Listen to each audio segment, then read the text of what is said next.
escudriño tu palabra, Señor Jesús, mi Redentor.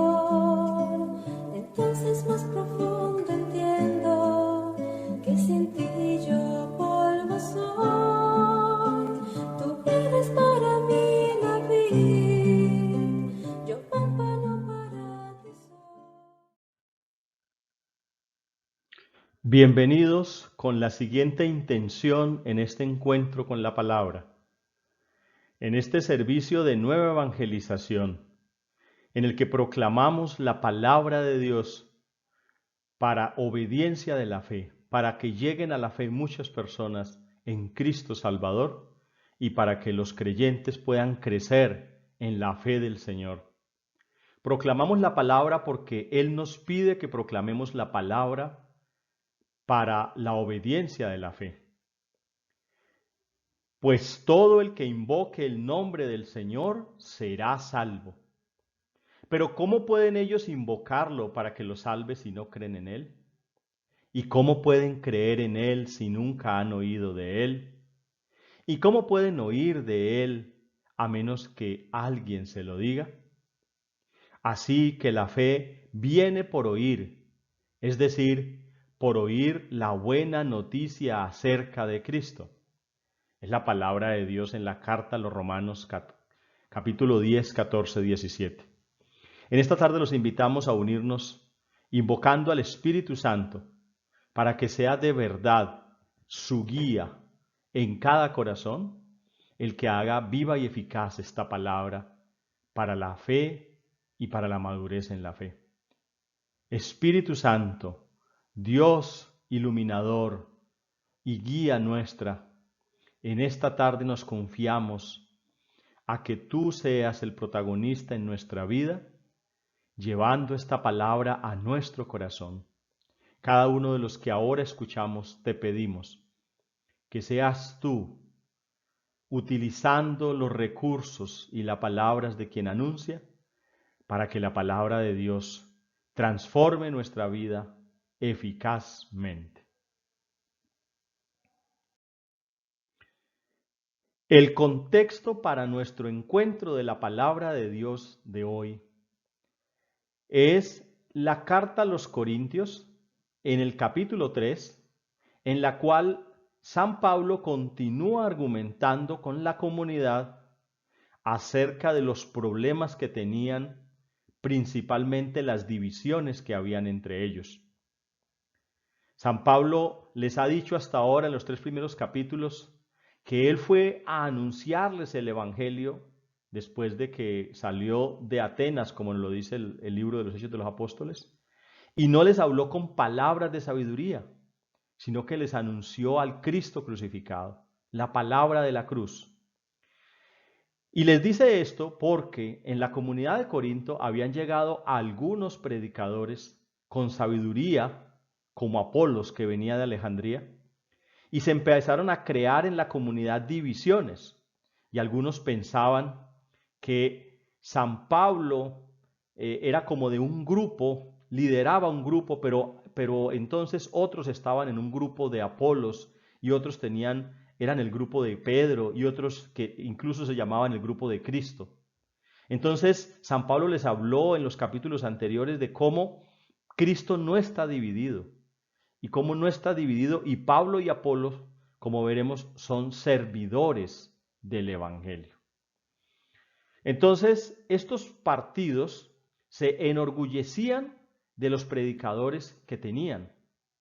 Y enorgullecerse es pensar que ese predicador, que ese maestro, o incluso que esa iglesia a la que yo pertenezco, por alguna razón, una parte del cuerpo de Cristo es mejor que los otros o que las otras.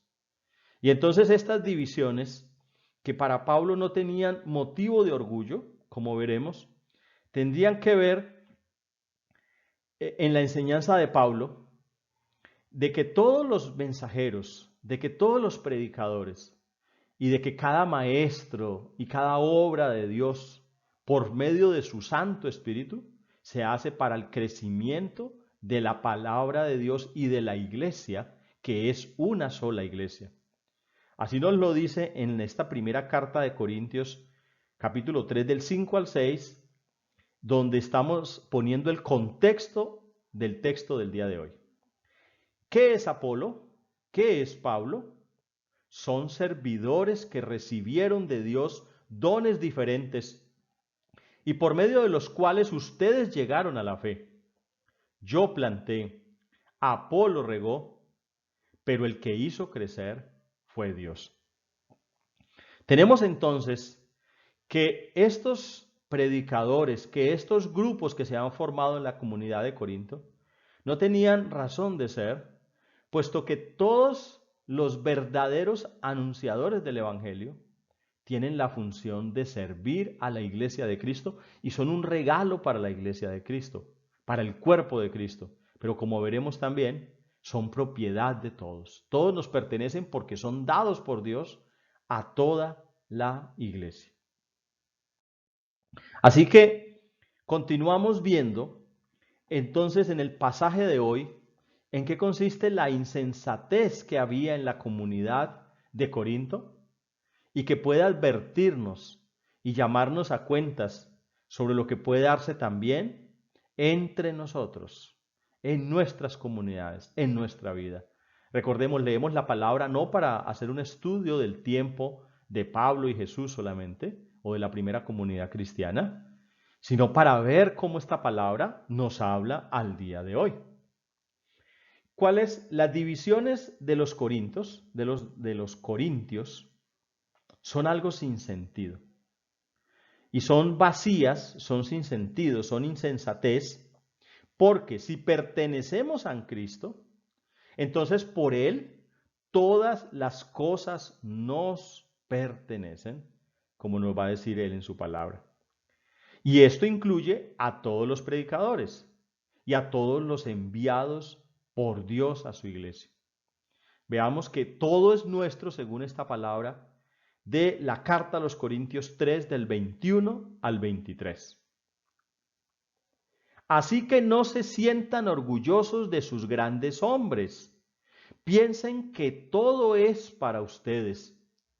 Pablo, Apolo, Pedro, el mundo, la vida, la muerte, lo presente y lo futuro, todo es de ustedes y ustedes son de Cristo y Cristo es de Dios.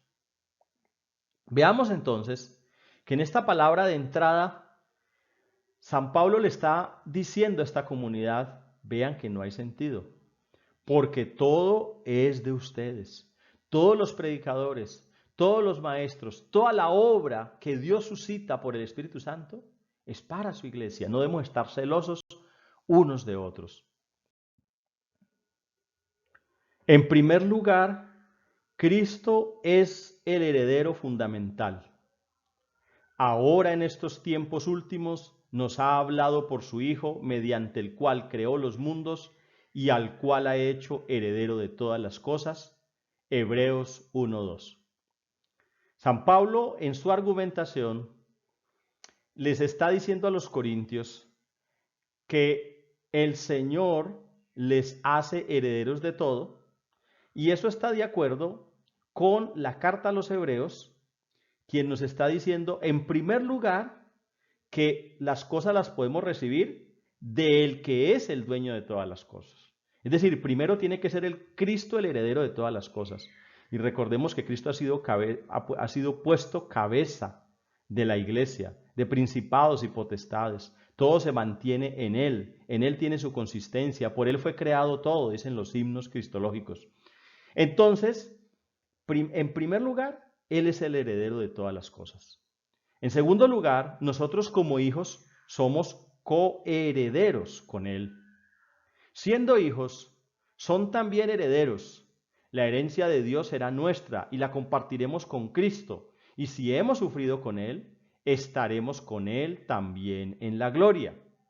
Romanos 8:17.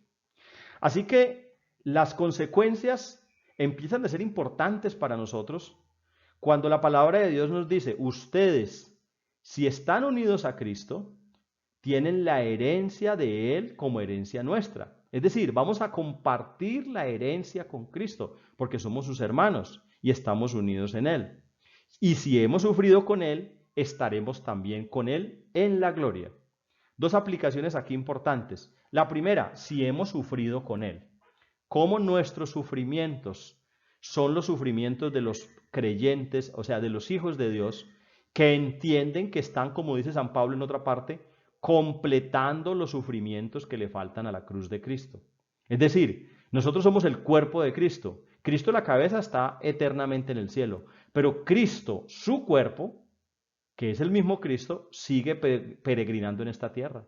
Así que los sufrimientos nuestros son los sufrimientos de Cristo por su iglesia, por la redención de su iglesia. Y cada sufrimiento nuestro, de cada creyente, debe ser puesto en la lógica del sufrimiento de Cristo. Por Cristo y para Cristo sufro, por Él y para Él. Y por eso no nos debemos desolar en los sufrimientos humanos, por más difíciles y grandes que sean. Y para quienes no creen aún, pues la invitación es a pensar que el cristiano es un cristiano que tiene tanto sufrimientos en Cristo, como lo segundo, gloria. Y esta es una de las más grandes promesas que el Señor nos hace. Es aceptar y creer que si estamos unidos con Él, estaremos con Él en la gloria, dice la palabra de Dios.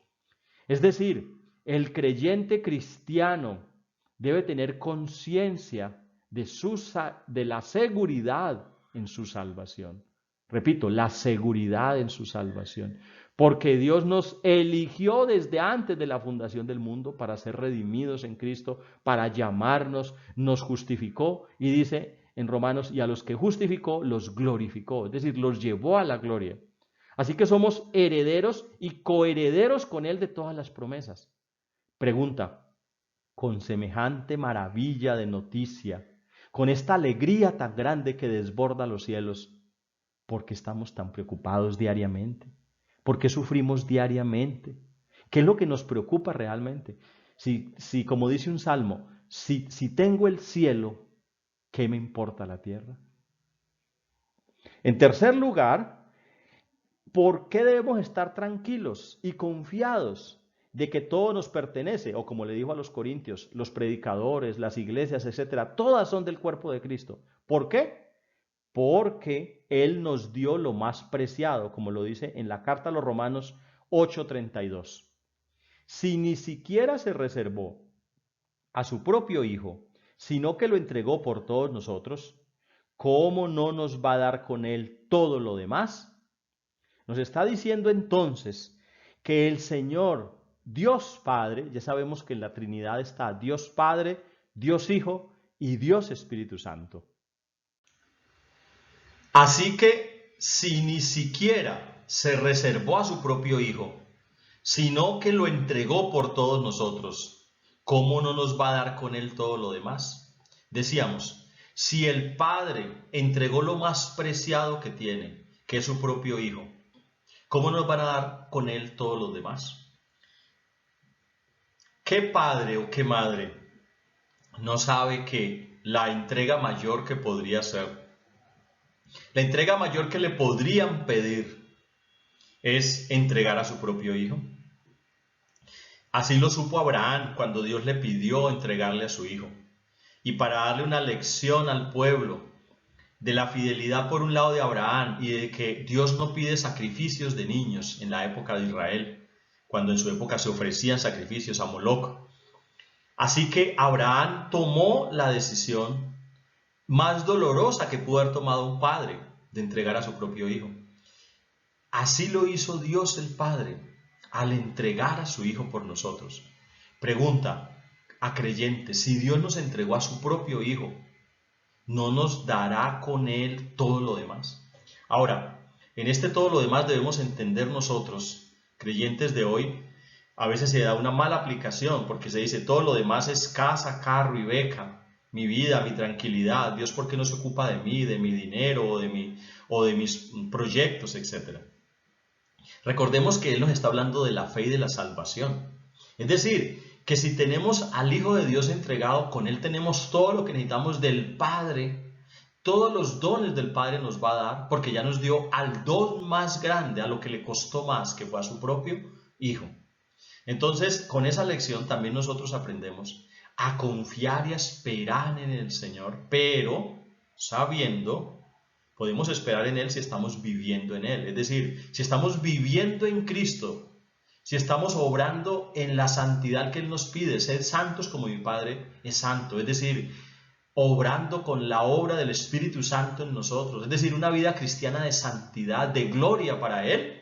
Entonces podremos esperar en Él su amor, su misericordia y su bondad y todas las cosas que nos ha prometido. ¿Por qué? Porque ya nos ha dado lo más grande, que es a su propio Hijo. Y en cuarto lugar, este pasaje que ha sido conocido por muchos de nosotros a nivel popular, nada nos podrá separar del amor de Cristo. Incluso lo han hecho canciones de Él. Pero veamos que es más grande lo que el Señor nos quiere decir. Yo sé que ni la muerte, ni la vida, ni los ángeles, ni las fuerzas del universo, ni el presente, ni el futuro, ni las fuerzas espirituales, ya sean del cielo o de los abismos, ni ninguna otra criatura, podrán apartarnos del amor de Dios manifestado en Cristo Jesús, nuestro Señor. Nos lo dice la palabra de Dios en Romanos 8:32.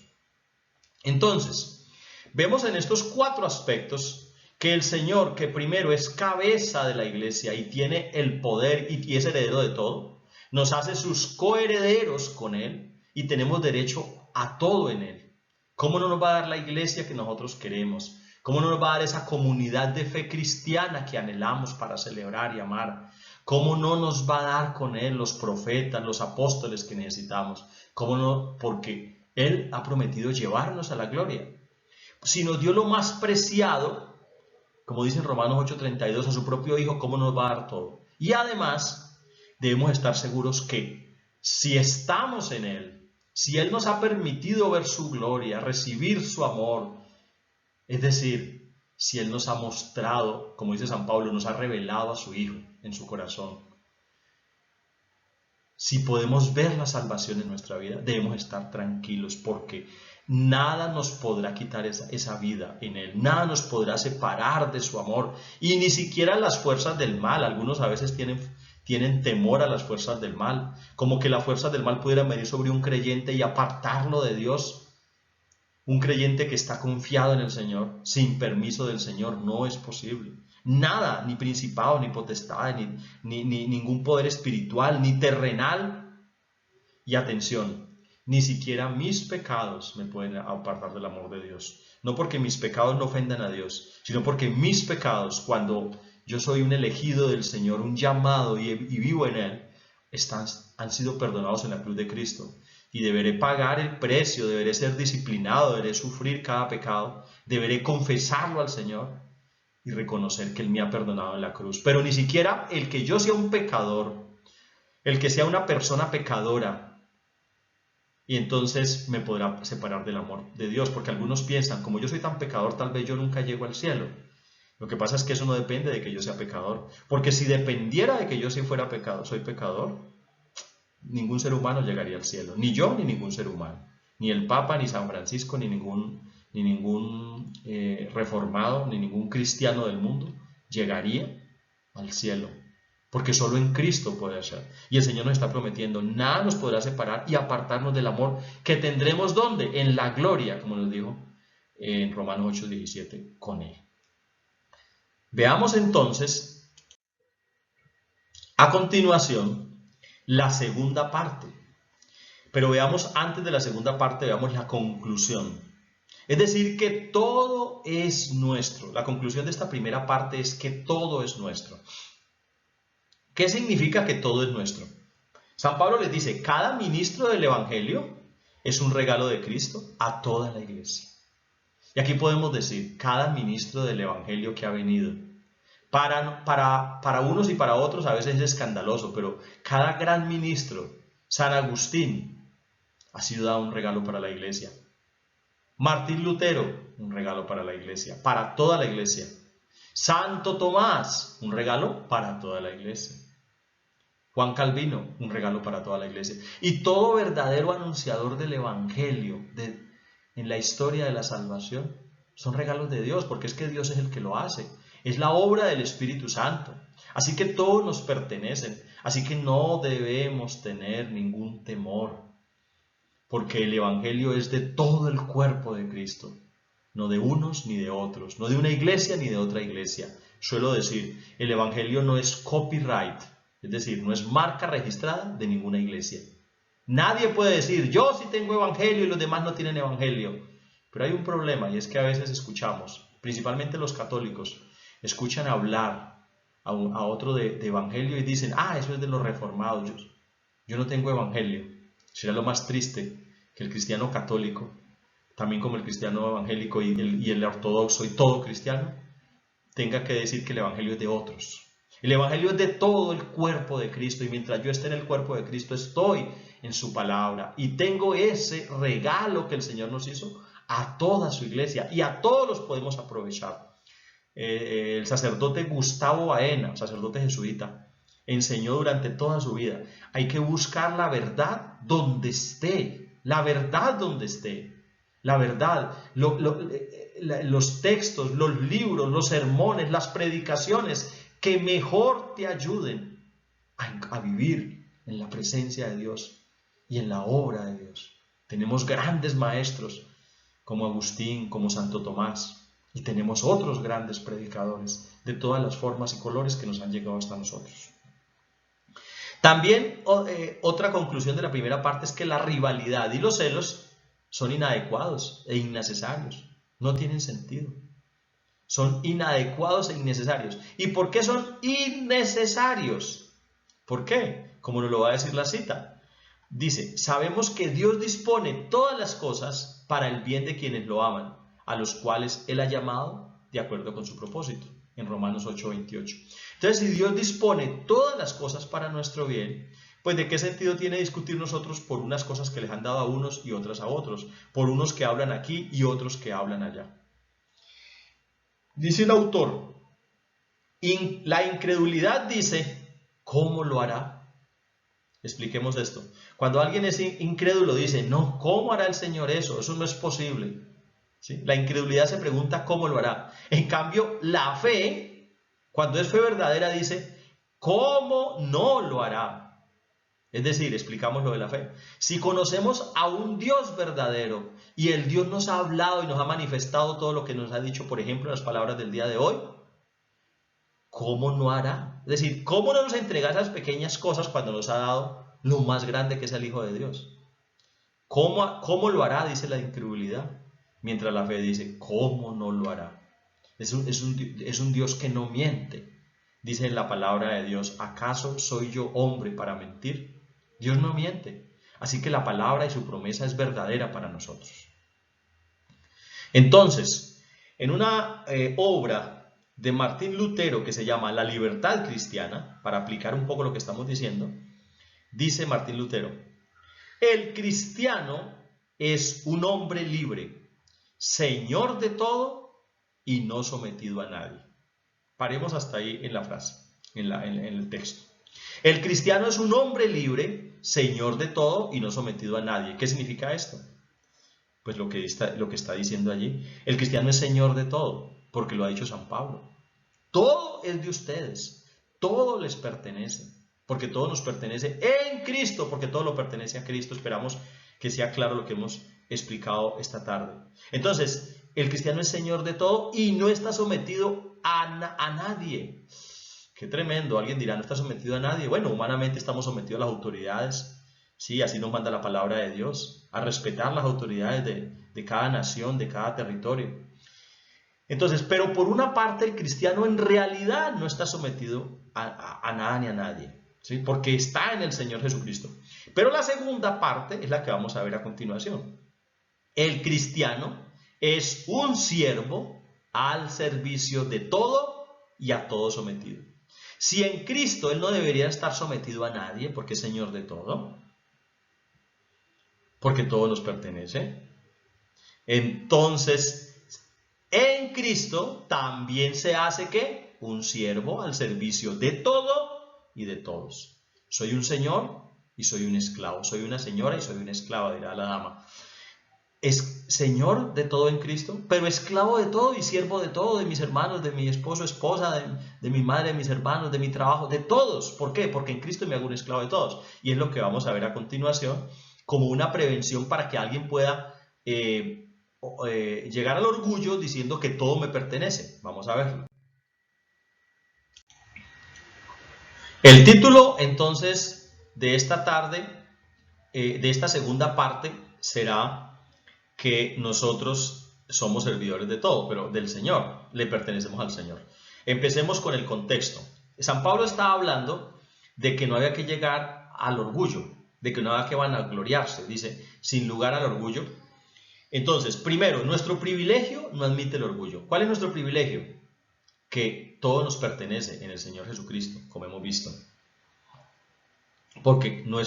Pero no nos debemos enorgullecer, porque realmente si todo nos pertenece, nosotros le pertenecemos a Cristo. Nuestro dueño es Cristo, y lo vamos a ver ahora en su palabra. Cristo pertenece a Dios el Padre, cuyo plan vino a cumplir. Y esto en la cita que veremos a continuación, pero primero veamos a Juan 6:38, cuando dijo: porque yo no he bajado del cielo para hacer mi propia voluntad, sino para hacer la voluntad de mi Padre que me ha enviado. Entonces, en la 1 Corintios 3, del 21 al 23, estábamos leyendo que nosotros somos de Cristo y Cristo de Dios. Todo es nuestro, nosotros de Cristo y Cristo de Dios, como veremos a continuación nuevamente la cita. Entonces, Cristo le pertenece a Dios el Padre. ¿Quién? Cuyo plan vino a cumplir. Cristo vino a cumplir el plan de Dios el Padre. Yo no he bajado del cielo para hacer mi propia voluntad, sino para hacer la voluntad del Padre que me ha enviado. Entonces, nosotros somos de Cristo. Como dice la cita, la ponemos de nuevo. Así que no se sientan orgullosos de sus grandes hombres. Piensen que todo es para ustedes. Pablo, Apolo, Pedro, el mundo, la vida, la muerte, lo presente, lo futuro. Todo es de ustedes y ustedes son de Cristo y Cristo es de Dios, nos dice en 1 Corintios 3, 21, 23. Entonces, vamos a estudiar esto más detenidamente, pero por ahora digamos que está resaltado y ustedes son de Cristo y Cristo de Dios. Digámoslo de nuevo. Si el Señor nos dijo, todo les pertenece, ahora nos va a decir, ustedes le pertenecen a Cristo. Entonces vamos a sacar 4 aplicaciones. La primera, todo para el Señor. Nos dice el Señor en la carta a los Romanos 14:8. Si vivimos para el Señor vivimos. Y si morimos, para el Señor morimos. De manera que tanto en la vida como en la muerte, del Señor somos. Romanos 14:8. Entonces, ahora viene a decirnos el Señor: tanto en la vida como en la muerte, tú me perteneces, si estás en mí. Si vivimos, para el Señor vivimos. Y si morimos, para el Señor morimos. De tal manera que tanto en la vida como en la muerte del Señor somos. Entonces, eso tiene varias aplicaciones. Pero la primera que quiero decirles es: el cristiano no se pertenece a sí mismo. Repito, el cristiano no se pertenece a sí mismo, lo está diciendo aquí la palabra. Bueno, ¿y eso cómo funciona en nuestra vida? Bueno, ¿para quién vivimos diariamente? ¿Cómo vivimos diariamente? ¿Cuáles son nuestras búsquedas, nuestras expectativas? ¿Qué es lo que nosotros anhelamos? ¿Anhelamos lo del Señor o lo nuestro? ¿Buscamos lo del Señor o lo nuestro? ¿Nuestras expectativas son las nuestras o son las del Señor? ¿Vivimos para Él? Si vivimos para Él, debemos estar tranquilos que en la muerte estaremos con Él. ¿Eso qué significa? Que en la fuerza del Espíritu Santo, en el poder del Evangelio, somos capacitados para vivir para Él diariamente. Y si usted no se está sintiendo capacitado, capacitada para vivir en el Señor, para vivir toda su vida para Él, pregúntese por un momento, ¿cómo está mi opción por el Señor? Recordemos lo que decimos siempre, no la opción de un bautismo que tengo en una parroquia o en una comunidad que hice en alguna iglesia algún día. No la opción de que yo voy a la Eucaristía dominical, etc. No la oración de que yo a veces hago oración o rezos. No. La pregunta es, si el Señor es el Señor de tu vida, tú tendrás que experimentar en tu vida el poder del Evangelio. El creyente, quien ha tomado al Señor como el Señor de su vida, hermano, hermana, le digo, debe experimentar en su vida el poder del Evangelio. ¿Y ese poder en qué se manifiesta? En que usted es capaz de cumplir aquello que antes no podía cumplir, que se dio una especie de nuevo nacimiento en usted, una nueva vida en usted. Y usted tiene que mirar hacia atrás y decir, porque antes yo era esto y ahora soy esto. Pero si usted no puede mirar hacia atrás y decir que antes era esto y ahora es esto, que antes era una cosa y ahora es otra cosa, pues tal vez el poder del Evangelio no está vivo en usted. Entonces arrodíllese delante del Señor y dígale, Señor, muéstrame el poder de tu Evangelio, de tu vida. ¿Por qué? Porque tú has dicho que a los que están contigo tú les das poder para vivir. No es un poder misterioso, ni milagrero, ni un poder carismático, ni un poder para echar demonios, como algunos andan buscando. No. Es una capacidad de vivir en la fe y en el amor diariamente, un deseo de buscar su palabra, un deseo de amoldar nuestra vida a su palabra, y una pelea con el pecado y un dominio sobre muchos pecados que antes no tenían dominados. Entonces, en ese sentido, somos del Señor. En segundo lugar, nos dice que somos templos del Espíritu Santo. ¿Qué significa que seamos templos del Espíritu Santo? Dice en 1 Corintios 6, 19, 20.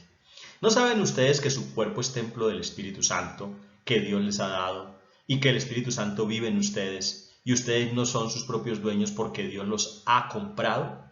Por eso deben honrar a Dios en el cuerpo. Bueno, recordemos que estamos encontrando citas que nos presentan el hecho de que nosotros le pertenecemos al Señor. ¿Sí? Y en este le pertenecemos al Señor es que nuestro cuerpo le pertenece al Señor, que es templo del Espíritu Santo, y por lo tanto el Espíritu Santo vive en nosotros. Recordemos, casa moro, nosotros somos morada de Dios por el Espíritu. Morada de Dios por el Espíritu. Claro, el Espíritu Santo es que viene a morar en nosotros con el Padre y con el Hijo. Nos dice en Juan 14, 23. Al que me guarde mi palabra, mi Padre lo amará, vendremos a Él y haremos morada en Él. Entonces, no somos dueños de nuestro cuerpo. ¿Cómo está nuestro cuerpo? Está siendo templo del Espíritu de Dios. Estamos honrando a Dios en nuestro cuerpo. Reflexiona para tu vida. En el tercer lugar, nos va a decir en Juan 17, 9, 10 que nosotros debemos reflejar la gloria de Dios, la gloria de Cristo. Yo te ruego por ellos, dice Jesús. No ruego por los que son del mundo, sino por los que me diste, porque son tuyos. Todo lo que es mío es tuyo y todo lo que es tuyo es mío, y mi gloria se hace visible en ellos. Entonces el Señor nos llama aquí a pensar.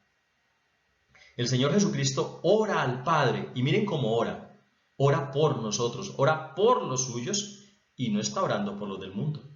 Así que debemos pensar cuál es la diferencia que está haciendo realidad en los creyentes, en los cristianos, en ti y en mí, y con respecto al mundo. Tenemos que ser distintos. Si no somos distintos, si estamos en la misma colada, y si lo único que nos diferencia es algunas prácticas religiosas, no estamos con el Señor. Dice, sino por los que me diste, porque son tuyos. ¿Cómo así que me los diste? Recuerden que fuimos llamados desde la eternidad. Desde la eternidad Dios nos entregó a su Hijo, para ser de su Hijo. Y el Hijo nos lleva para glorificar al Padre. Todo lo que es mío es tuyo y todo lo que es tuyo es mío, y mi gloria se hace visible en ellos. ¿Qué nos está diciendo aquí? Que si nosotros le pertenecemos al Señor, hemos de reflejar la gloria de Cristo. Repito, si nosotros le pertenecemos al Señor, hemos de reflejar la gloria de Cristo. De gloria en gloria nos vamos transformando, dice también San Pablo en la carta a los Corintios. Nos vamos transformando hasta ser la imagen verdadera de Cristo. Ese es nuestro trabajo, reflejar su gloria si le pertenecemos. En cuarto lugar, con Cristo somos crucificados. Dice, y los que son de Cristo Jesús ya han crucificado la naturaleza del hombre pecador junto con sus pasiones y malos deseos. Eso lo encontramos en Gálatas 5, 24. Entonces, ¿qué estamos diciendo en cuarto lugar? Bueno, que decir que le pertenecemos al Señor es fácil. Ahora, significa que le pertenecemos al Señor, que hemos crucificado la naturaleza del hombre pecador. Otra versión dirá la naturaleza pecaminosa del hombre, nuestro ser de pecador o nuestra carne, junto con sus pasiones y malos deseos. ¿Qué está significando esto? Para que no haya malos entendidos. no que no puede pecar un auténtico cristiano, un creyente, sería mentira, porque la palabra de Dios nos dice, el que diga que no tiene pecado es un mentiroso, nos dice la primera carta de Juan. Entonces no está diciendo que no pueda pecar, lo que está diciendo es que el pecado no tiene dominio sobre él. Y aquí es donde hablamos ahora de una vida nueva en Cristo. Y esta vida nueva, hermano, la encontramos cuando vamos al Señor. Vamos de rodillas a Él y le decimos, Señor, yo quiero que tú seas mi único dueño, mi único Señor. Y ojo, atención, quienes estén escuchando este mensaje, porque cuando yo le digo, yo quiero que tú seas mi único Señor, pues tiene que ser verdad lo que le estoy diciendo. O sea, mi único es mi único, yo no puedo tener más señores o señoras. Así sea mi señora, mi esposa, o así sea la señora, la Virgen, o los ángeles, no pueden ser otros señores. Porque si tengo otros señores, entonces Jesús no es mi único Señor. O es mi único Señor, o es mentira que sea mi único Señor. Y cuando Él sea mi único Señor, y cuando todo yo lo viva para Él, el Señor se va a manifestar en mí y mi naturaleza de hombre pecador va a quedar crucificada con Él en el Calvario. No es que yo tengo que hacerme bueno para que el Señor venga a mí. Esa es la más grande mentira que nos dijeron, porque entonces nunca el Señor llega a nosotros, porque nunca seríamos buenos. No, que no se entienda eso como lo estoy diciendo. Lo que estoy diciendo es entender que solo en Cristo tengo salvación. Y cuando ese convencimiento es mi convencimiento, que yo solamente voy a salir del pecado y del mal en Cristo, pues Cristo será mi Señor. Su Espíritu me hará una nueva criatura y viviré para Él. Entonces, con esto, llegamos nosotros a una conclusión que sacamos tomándola en este caso de un texto que resume, me parece a mí magníficamente, lo que hemos hablado hoy. Este texto hace una pregunta, es un catecismo. Los catecismos lo que hacen es resumir la fe. Y pues la iglesia, el cuerpo de Cristo en sus diferentes ramas, pues tiene muchos catecismos y credos. Digamos muchos no porque tengan variados, todos van a decir lo mismo, hay un Dios Padre, Hijo y Espíritu Santo, hay una salvación, etc. Entonces, este catecismo se hace una pregunta, ¿cuál es tu único consuelo tanto en la vida como en la muerte? Tu único consuelo. Cuando estamos desesperados en la vida, cuando no encontramos como un sentido, como un sabor, piensen ustedes, cuando parece que vamos de tumbo en tumbo, y aún así, otros dirán, no, yo estoy bien, tengo trabajo, casa, carro y beca, todo como que va bien, pero hay un vacío en mi corazón que no se llena. Bueno, hay dos cosas. Primero, nunca se llenará hasta que lleguemos al cielo. Pero en segundo lugar, si eso es muy, muy incómodo, muy fuerte, usted debe pensar que tenemos un gran consuelo, que hay un solo consuelo. ¿Cuál es el único consuelo en esta vida y en la muerte? O sea, es un consuelo eterno, es un consuelo no para un momentico, no es un consuelo para ver si me va bien esta semana o la otra, si tengo trabajo, no. ¿Cuál es mi único consuelo? Prepárense. ¿Cuál será mi único consuelo en la vida y en la muerte? Según lo que hemos visto hoy. Ustedes ya lo podrían decir según lo que hemos visto hoy. Que yo, con cuerpo y alma, tanto en la vida como en la muerte, no me pertenezco a mí mismo, sino a mi fiel Salvador Jesucristo, que me libró del poder del diablo, satisfaciendo enteramente con su preciosa sangre por todos mis pecados, y me guarda de tal manera que sin la voluntad de mi Padre Celestial, ni un solo cabello de mi cabeza puede caer. Antes es necesario que todas las cosas sirvan para mi salvación. Por eso también me asegura, por su Espíritu Santo, la vida eterna, y me hace pronto y aparejado para vivir en adelante según su santa voluntad. Esta cita realmente es tomada del Catecismo de Heidelberg. Entonces vamos a orar para terminar diciendo que el Señor que ha visto nuestro caminar, el Señor que nos conoce, el Señor que sabe quiénes somos, Él es el que sabe lo que nuestra alma y nuestro corazón necesita en este momento. Yo te invito a que en un momento tú te detengas y le presentes al Señor tu profunda necesidad de Él, de su amor y de su gracia. Preséntale al Señor tus deseos de vivir solamente para Él, de que primero Él sea tu Señor, tú le pertenezcas a Él por completo, y entonces vas a descubrir que todo te pertenece, que la vida y la muerte, que el cielo, que el trabajo. Ya vas a ver que los problemas de la vida diaria no son tan grandes, porque el Señor, el Padre que dio a su Hijo único, te va a dar con Él todo lo que tú realmente necesites, no lo que pienses que necesitas, o una rifa, o un baloto, etc. No, lo que realmente necesita tu vida, y lo principal que necesita tu vida es salvación, vida eterna, que es la plenitud de Él. Pídeselo en un momento, y acá oramos juntos. Señor Jesucristo, tu palabra nos alienta como creyentes sabiendo que somos tuyos en la vida y en la muerte. Que esta confianza sea real en nuestra vida por la acción del Espíritu Santo, y que quienes no son tuyos aún te reciban como amo y Señor de sus vidas. A ti, que con el Padre y el Espíritu reinas por siempre. Amén.